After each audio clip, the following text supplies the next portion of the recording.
So guys, मैं हिमांशु कुमार और मैं स्वागत करता हूं आप सभी का हमारे चैनल स्टूडेंट मित्र पर। साइकोलॉजी के पार्ट 3 में आप सभी का स्वागत है।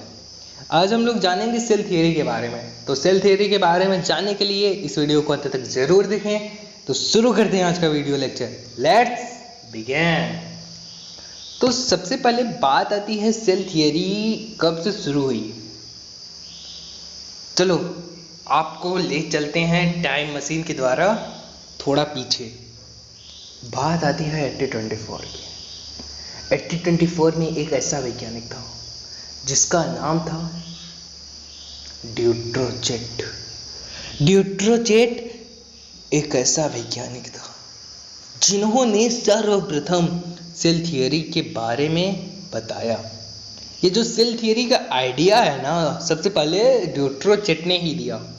ड्यूट्रोचेट ने 1824 में सेल थियरी का आइडिया दिया। भाई जब इन्होंने सेल थियरी का आइडिया दिया है तो बच्चों इनके बारे में तो जानना बहुत जाहिर सी बात है, जानना पड़ेगा, क्योंकि इन्होंने सेल थियरी का आइडिया दिया। तो ठीक है, थोड़ा बहुत इन्होंने सेल थियरी के बारे में बताया है। तो ये बताइए कि सेल थियरी का आइडिया इन्होंने दिया तो ये वैज्ञानिक थे कहाँ के।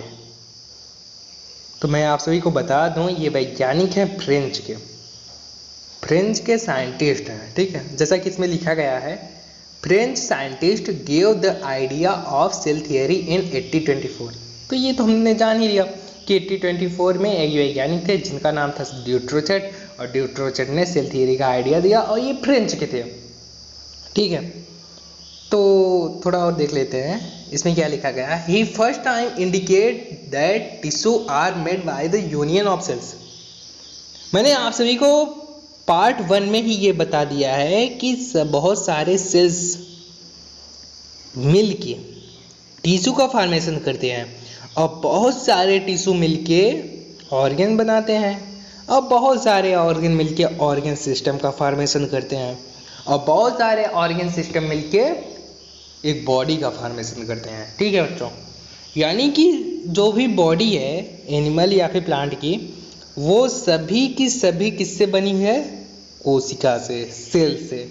ठीक है, तो इन्होंने साफ साफ ये बात कह दिया है कि ये जो टिश्यू है वो सेल्स के यूनियन से बना हुआ है, यानी बहुत सारे सेल्स मिलके टिश्यू का निर्माण किए हैं।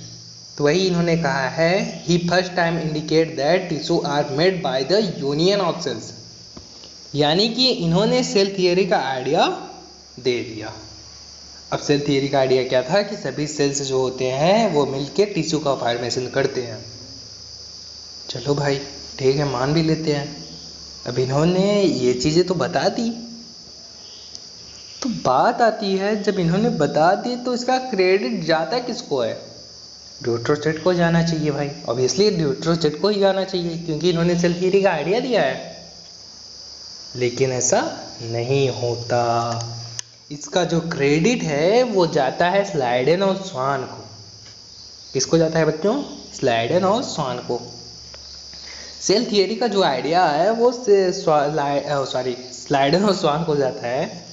तो स्लाइडेन और स्वान को जाता है, तो स्लाइडेन और स्वान ही सेल थियरी के माने जाते हैं क्या? जनक। सेल थियरी के बारे में किसने बताया? स्लाइडेन और स्वान ने ही बताया। ठीक है, तो क्या लिखा गया है? But the credit formulating the cell theory is given to Matthias Jacob Schleiden and Theodor Schwann. ठीक है बच्चों, यानी कि थियोडर स्वान और मैथाइयस जैकब स्लाइडेन को ही ये जाता है इसका क्रेडिट। तो ठीक है बच्चों, जाता है, जाने दो। हम तो जानेंगे ड्यूट्रोचेट के बारे में। तो ड्यूट्रोचेट के बारे में गहराई थोड़ा जान लेते हैं, आखिर ये थे कौन। तो ड्यूट्रोचेट के बारे में थोड़ी बहुत जानकारी आपको पानी जरूरी है, तो थोड़ा बहुत बता देते हैं आप सभी को। हेनरी ड्यूट्रोचेट, इनका पूरा नाम क्या था? हेनरी ड्यूट्रोचेट।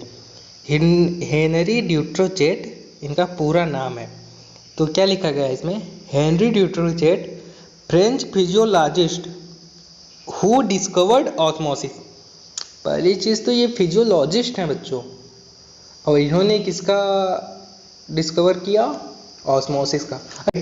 तो चलते हैं आगे, और क्या लिखा गया है। He observed the diffusion of solvent through semi permeable membrane calling the process osmosis.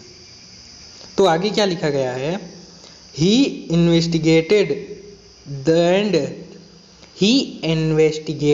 And described osmosis, respiration, embryology and the effect of light on plant।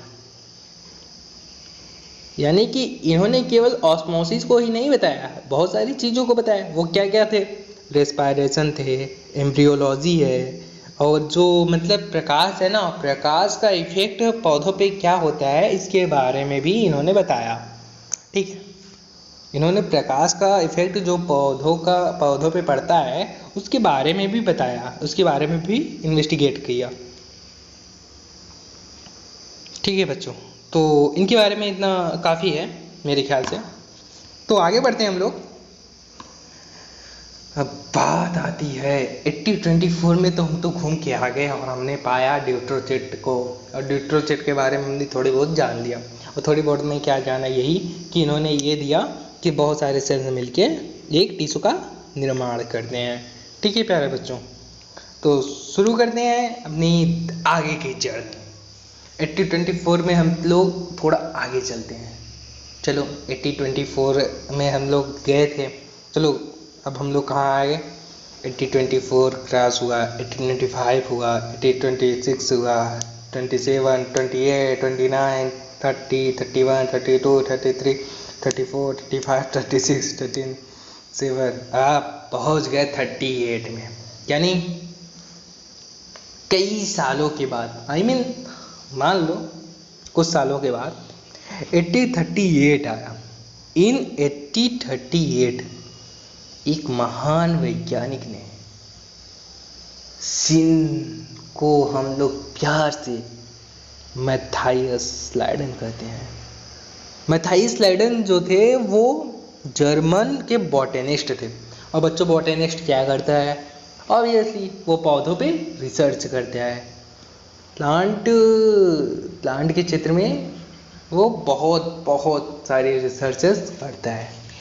तो अपने ये जो वैज्ञानिक हैं जिनका नाम है मैथाइयस स्लाइडन, ये जर्मन के रहने वाले हैं। और लेकिन जर्मन के होने के साथ साथ ये क्या है, एक बॉटेनिस्ट हैं। ठीक है, और ये जब बॉटेनिस्ट हैं तो ये किस पे रिसर्च कर रहे होंगे, ऑब्वियसली प्लांट पे।